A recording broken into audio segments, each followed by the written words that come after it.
बच्चों, 7वीं कक्षा के लिए स्वागत है। 7वीं कक्षा का पाठ 4 मैं भी नाम कमाता। लेखक है डॉक्टर दिवीक रमेश। पाठ का आशय है फौज में भर्ती होकर देश की सेवा करने तथा राष्ट्रपति से पुरस्कार पाने के बच्चों के सपनों को कवि ने शब्द रूप दिया है। यह कविता सचमुच बच्चों के लिए प्रेरणादायक है। बच्चों, ये कविता आपको गा के सुनाती हूँ। रोज रोज सीमा की खबरें सुन सुन कर मन नन्ना मेरा मुस मुस कर रह जाता। अगर न होता छोटा बच्चा तो लेकर बंदूक हाथ में मैं भी नाम कमाता। झटपट होकर बड़ा फौज में एक यही बस मन में आता, मैं भर्ती हो जाता। माँ कितनी खुश होती जब मैं एक बड़ा सा पुरस्कार भी राष्ट्रपति से पाता। बच्चों, आगे आपको कवि परिचय देखेंगे। डॉक्टर दिवीक रमेश जी हिंदी के प्रसिद्ध कवि तथा बाल साहित्यकार हैं। बाल साहित्यकार यानी बच्चों के साहित्य को लिखने वाले कवि को बाल साहित्यकार कहते हैं। आपकी प्रसिद्ध रचना खंड खंड अग्नि है। प्रस्तुत कविता आपके 101 बाल कविताएं संग्रह से ली गई है। बच्चों, शब्दार्थ की ओर नजर डालेंगे। रोज, प्रतिदिन, दिनालू, नाम कमाना, प्रसिद्ध होना, ಹೆಸರು ಗಳಿಸುವುದು, सीमा, सरहद, गड़ी, झटपट, तुरंत, बेगने, भर्ती, प्रवेश पाना, खबर, समाचार, सुद्दी, नन्ना, छोटा, सन्नवा, मुस मुस कर रह जाना, मन महसूस कर रह जाना, दुखी होना, पुरस्कार, बहुमान। बच्चों, आगे पाठ का विश्लेषण करेंगे। रोज रोज सीमा की खबरें सुन सुनकर मन नन्ना मेरा मुस मुस कर रह जाता। पहले पंक्ति में कवि डॉक्टर दिवीक रमेश जी कह रहे हैं, एक छोटा सा बच्चे का मन में सीमा की खबरें यानी सरहद में रहने वाले समाचार सुन सुनकर उनका मन दुखी होता है। बच्चों, वहां पर गोली चलने और गोलियों की मरने की समाचार सुन सुनकर उनका मन दुखी होता है यानी मुस कर रह जाता है। बच्चों, सीमा की खबरें क्या होती है? बच्चों, आपको मालूम है? बच्चों, वहां पर सैनिक लोग घंटों खड़े रहकर वैरियों के हालचाल देखते रहते हैं। पहाड़ों, नदियां इकट्ठा रास्ते में चलते हैं।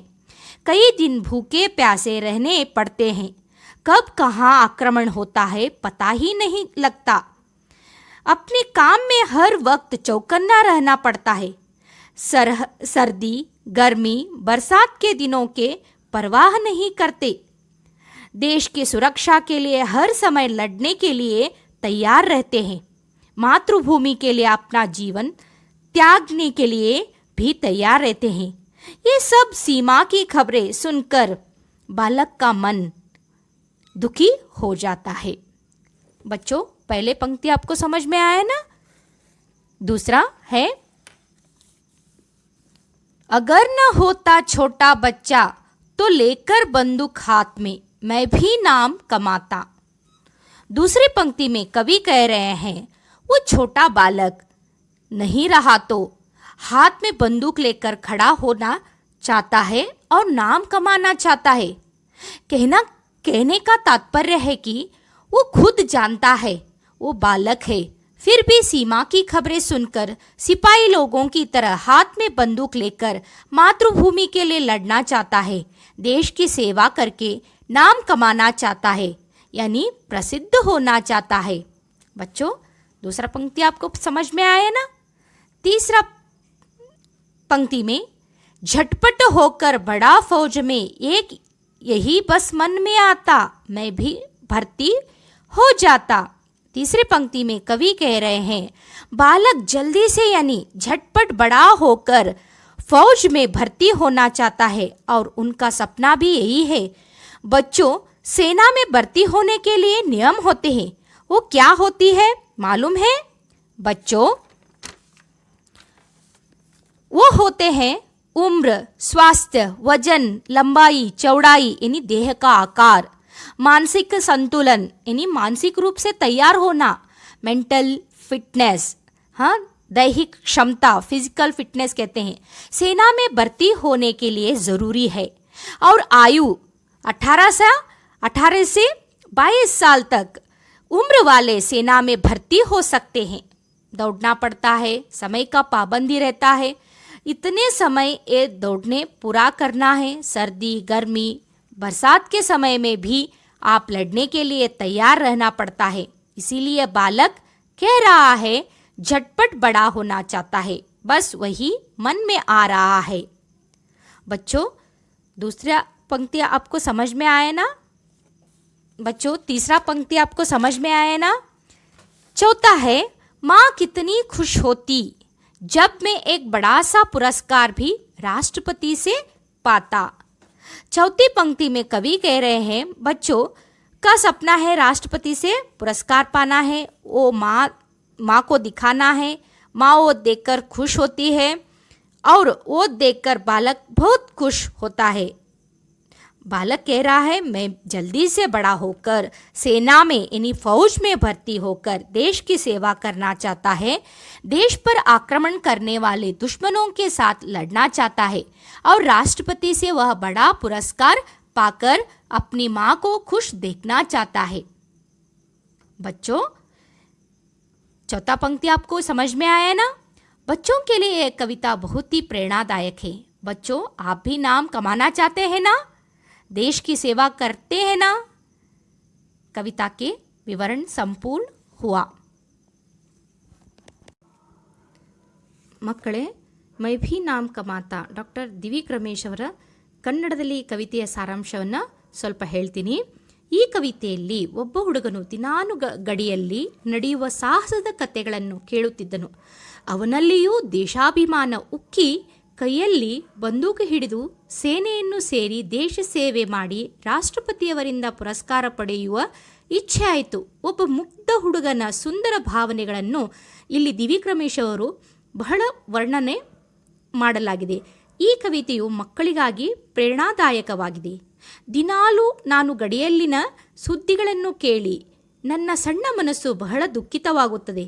ಅಕಸ್ಮಾತ್ ನಾನು ಸಣ್ಣ ಹುಡುಗನಾಗಿಲ್ಲದಿದ್ದರೆ ಕೈಯಲ್ಲಿ ಬಂದೂಕನ್ನು ಹಿಡಿದುಕೊಂಡು ಹೆಸರನ್ನು ಗಳಿಸುತ್ತಿದ್ದೆ.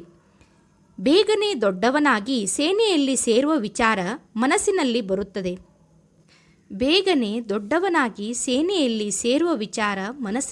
ಬರುತ್ತದೆ. ಸೇನೆಯಲ್ಲಿ ಸೇವೆ ಮಾಡಿ ಹೆಸರು ಗಳಿಸಿ ರಾಷ್ಟ್ರಪತಿಯವರಿಂದ ಪುರಸ್ಕಾರ ಪಡೆಯುವುದನ್ನು ನೋಡಿ ನನ್ನ ತಾಯಿ ಬಹಳ ಸಂತೋಷ ಪಡುತ್ತಾಳೆ. ಮಕ್ಕಳೇ, ಈ ಪದ್ಯ ನಿಮಗೆ ಇಷ್ಟವಾಗಿದೆ?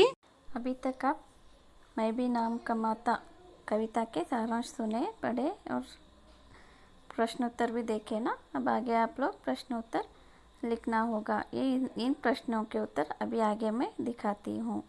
प्रश्नोत्तर और फिल इन द ब्लैंक्स और ये सभी जोड़ कर लिखिए. शब्दार्थ सभी आपको क्लास वर्क में लिखना होगा. एक एक करके एक एक बीट आपको क्लास वर्क में लिखना होगा. ये सभी आपको क्लास वर्क में लिखना होगा यहाँ तक. और ये प्रश्नों के उत्तर लिखिए 1 2 3 4 और यहाँ पे 5 है.